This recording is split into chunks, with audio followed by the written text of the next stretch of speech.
The FA40 podcast, the podcast for fitness after 40. Josh and Tammy here. We are your hosts, and we're going to talk to you today a little bit about push-ups and how it relates to heart health.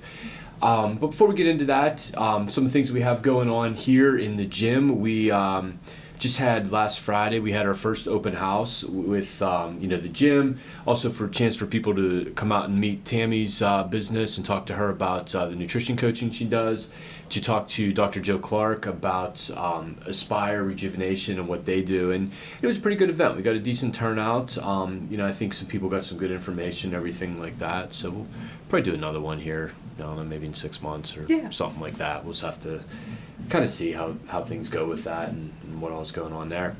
The other thing we have going on, we just kicked off our February Healthy Heart Challenge. And this is a challenge we're doing for our members in here, just something to help keep them focused, especially through these winter months here, as, it's none of us really want to go out and do stuff. We're just... shovel snow. Yeah, shovel snow. I guess we got another snowstorm here coming. I guess by the time you guys listen to this, you'll know whether or not we had a snowstorm or not. Yeah. So we're usually doing these about a week before you guys listen to them. But I know we're getting kind of tired of that. Helps get your steps in, though. It does. When you're out there shoveling. That one day was, 4 hours with 4 of us? That was just a little ridiculous. Yeah. So. Yeah. But, we know. The neighbor kid. He's not a kid. He's an adult. Yeah. A case of beer. Yes. Yeah, I keep forgetting about it. Let's pick that up on the way home. So. We have to do it tonight in case we do get a ton of snow. So maybe comes back tomorrow. Yeah. Anybody out there that wants to come over, we'll give you a case of beer to just come shovel our driveway. So, And then we were talking about, I think we're going to do here at the end of the month, we're going to do a golf fitness workshop on a Saturday here, taking people through some of the TPI stuff we do and how we work on mobility and stuff as relates to golf. So definitely be sure to check out some more of the information we'll have coming out with that if you're interested in it. But for today, so with our our Healthy Heart Challenge, it is in February. It's National Heart Health Month. So, and a lot of people, when they think of heart health, they tend to think of more like cardio activity, dietary things, fat-free stuff. Help with that. And cardio does. But we kind of took a little different spin on it, and we're actually using push-ups as the focus. And the reason for that is about, I'm going to say maybe 2 years ago, there was a study that came out in JAMA, which is the Journal of the American Medical Association, that was looking at push-up capacity as a marker of cardiovascular health.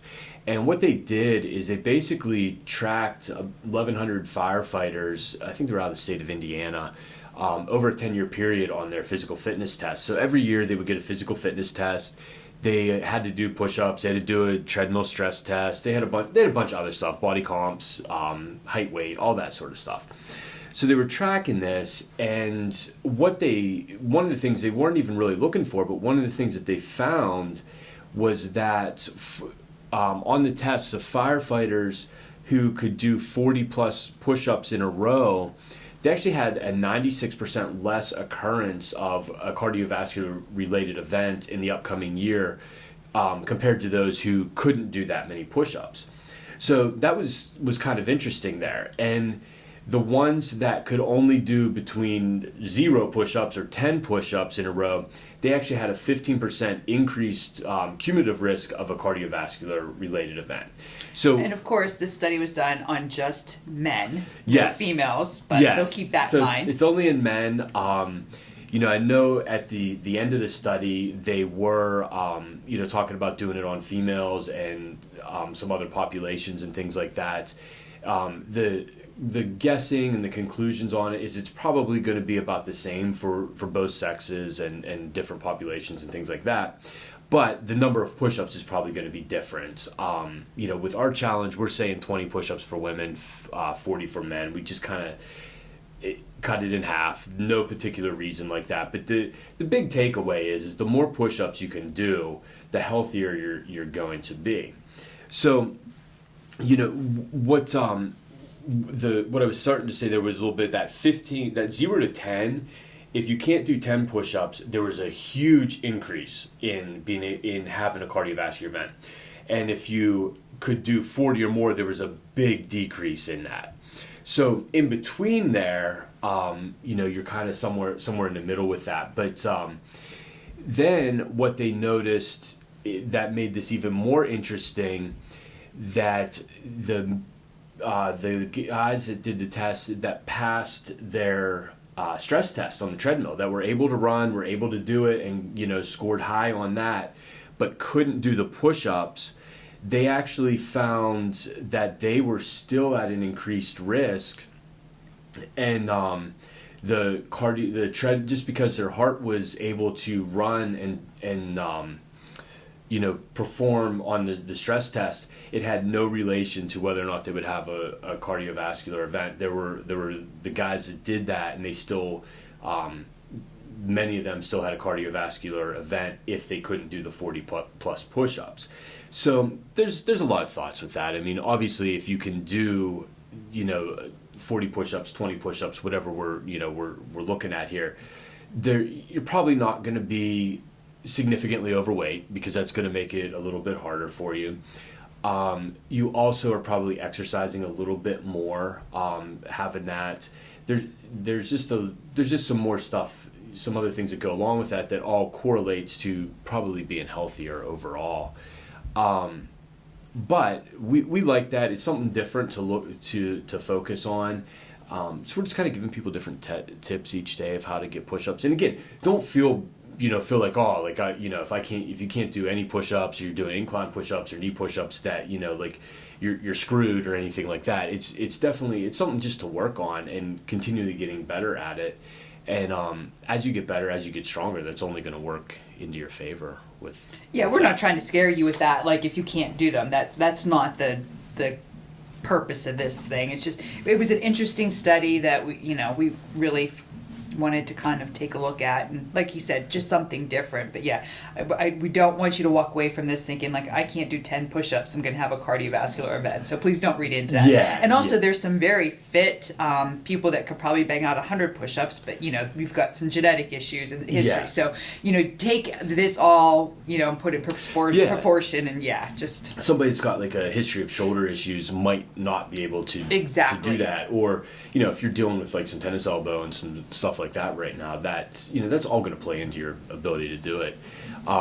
And with this study, the push-ups are done to a 1 second metronome. So it's basically like the little thing going back and forth, tick, tick, tick, and that was the pace that you had to go up and down with on that, which is 40 at that pace is really hard because it's slow.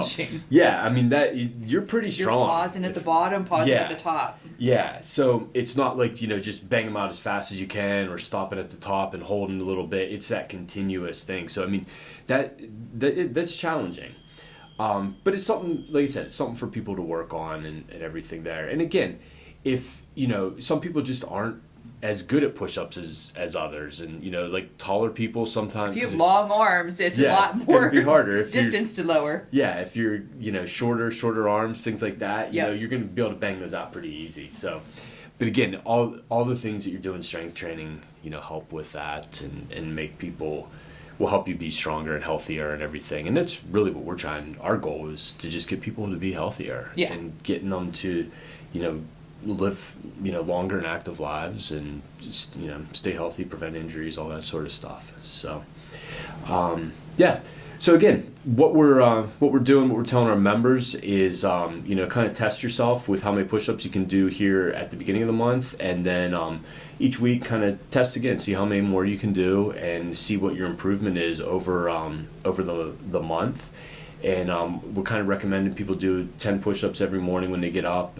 When they come in for their workouts, do another 10 before they work out, just so we're getting some repetitions on there and things like that.